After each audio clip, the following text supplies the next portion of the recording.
All right, so they might give us an irregular polygon here, and so what that means is that it's not going to fit one of the shapes that we've already learned. So for example, this one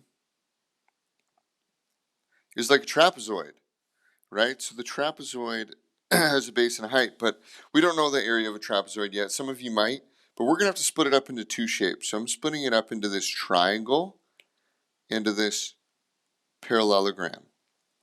And so what's great is I can redraw these as two individual shapes. And so I would say that this is 10 inches and the height is 10 inches. So I can find the area of that. That's just base times height. Well, area is equal to 10 times 10.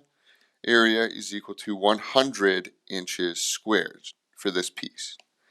I then need to do my triangle. Well, my triangle here, they give us the base, which is 14 inches.